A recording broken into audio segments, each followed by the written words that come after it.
안녕하세요. 분당 리셋원 봉아라입니다.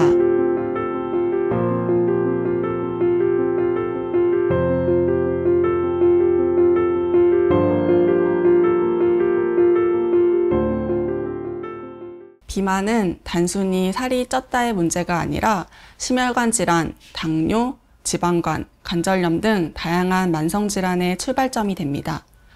가장 중요한 치료 원칙은 체중이 아니라 조직의 조성, 즉 몸을 구성하고 있는 주요 성분들의 비율과 분포를 본다는 점입니다. 단순 체중 감량보다는 내장 지방과 염증성 지방의 개선, 대사지표의 회복, 근육량 보존이 핵심입니다. 이를 위해선 개인형 맞춤형 분석을 기반으로 한 장기적 치료 전략이 반드시 필요합니다.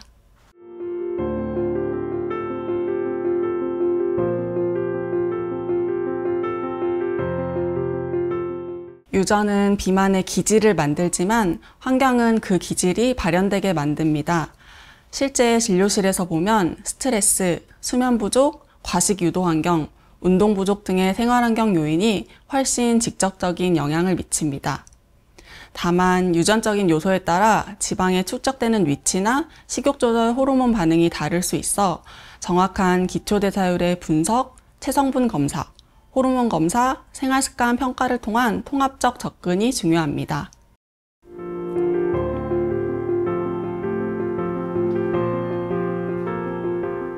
약물 치료는 식욕 억제나 대사지표 개선에 효과적이며 초기 체중 감량에 모멘텀을 줄 수 있습니다. 단 과도한 약물 치료는 심혈관계 부작용, 정신신경계 부작용, 소화기계 문제 발생 등을 유발할 수 있기 때문에 반드시 전문의와 상의 후 본인에게 알맞는 약물을 처방받는 것이 중요하며 건강한 식단과 병행하는 것도 필요합니다. 위절제술이나 지방흡입술 등의 수술은 고도비만이나 구조적 변화가 필요한 경우 빠르고 강력한 감량 효과가 있지만 회복기간과 생활에 큰 변화를 수반합니다. 흉터가 남을 수 있고 혹은 조직 불균형을 야기할 수 있어 체형이 매끄럽지 않을 수 있기 때문에 고주파나 바디리프팅과 같은 후관리가 필요할 수 있습니다. 가장 중요한 것은 생활습관 교정으로 생활습관 교정은 비만 치료의 뿌리입니다. 장기적으로는 리바운드를 방지하고 대사 건강을 회복시키는 데 핵심이며 반드시 병행되어야 합니다. 또한 모든 방식에는 의존도가 너무 높으면 안 됩니다. 가장 중요한 건 평소 생활습관, 건강한 식단, 운동이 병행되어야 하며 모든 치료에는 항상 환자 개개인의 건강 상태, 체성분, 목표, 지속 가능성을 기준으로 결정합니다.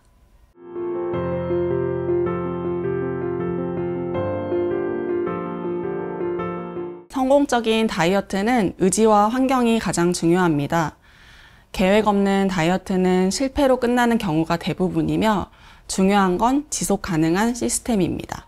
간혹 극단적인 다이어트 방식을 추구하는 경우가 있는데 이는 신체 건강을 해칠 수 있으며 장기적인 다이어트를 지속할 수 있는 에너지가 부족해집니다. 따라서 현재 본인의 삶 속에 가능한 환경에서 가장 적합한 다이어트 방식이 필요합니다.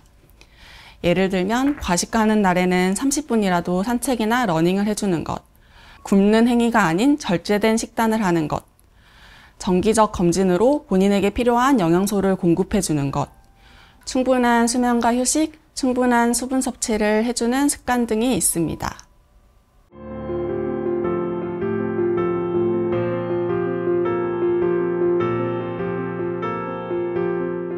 리프팅은 단순히 탄력을 주는 시술이 아니라 얼굴의 구조와 조직 변화에 따른 맞춤 접근이 필요합니다.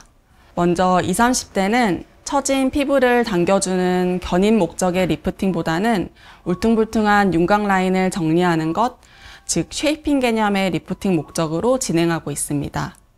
또한 콜라겐 감소를 최소화하며 40대 이후에도 처지지 않도록 탄력을 유지해주는 목적의 리프팅 시술이 필요합니다. 40대 이상은 지방 조직과 인대 조직의 처짐이 도드라지기 시작하는 연령대로 당겨주는 견인 목적의 실리프팅과 피부 탄력을 회복하는 리프팅 방식이 필요합니다. 무조건적인 리프팅보다는 본연의 윤곽선을 유지하면서 처짐을 개선하는 컨투어링과 조직의 리모델링을 유도하는 목적의 리프팅을 진행합니다.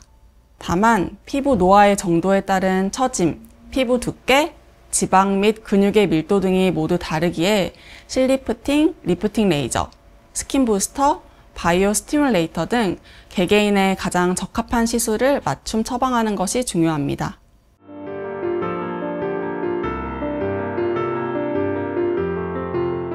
대부분의 리프팅 시술은 대개 콜라겐 섬유의 변성 및 수축을 유도하고 회복 반응을 통해 새로운 콜라겐의 형성과 리모델링을 촉진하는 원리입니다.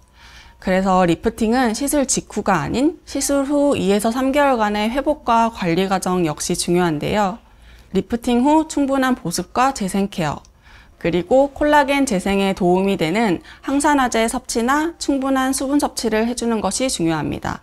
또한 단순히 처진 부분을 당겨주는 것에만 집중하는 것이 아니라 전체적인 얼굴의 윤곽을 디자인하는 것이 중요합니다. 처진 부분은 당겨주고 꺼진 부분은 채워주고 모공의 늘어짐이나 잔주름 같은 피부결의 개선이 함께 이루어졌을 때 리프팅의 효과가 극대화될 수 있습니다. 스마스층, 근막층 뿐만 아니라 진피층 타이트닝과 지방층 정리 등의 리프팅을 병행하는 것인데요.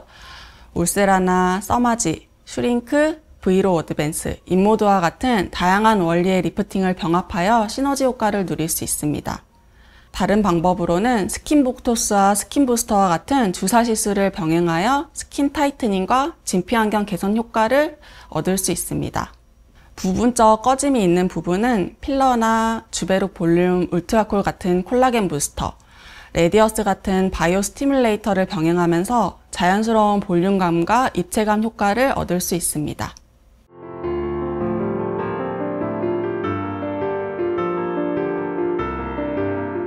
예년과는 다르게 최근에는 남들의 시선을 신경 쓰지 않고 나의 만족을 위한 비만 치료와 리프팅이 트렌드인 것 같아요.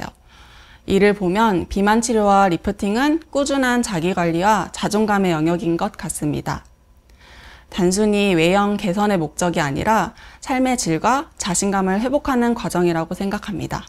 단기 성과에 집착하기보다는 장기적인 목표를 설정하여 꾸준한 관리, 건강한 식단, 나에게 맞는 운동법 등을 통해 의식하는 다이어트가 아닌 나를 위한 다이어트를 하는 것이 어떠실까요?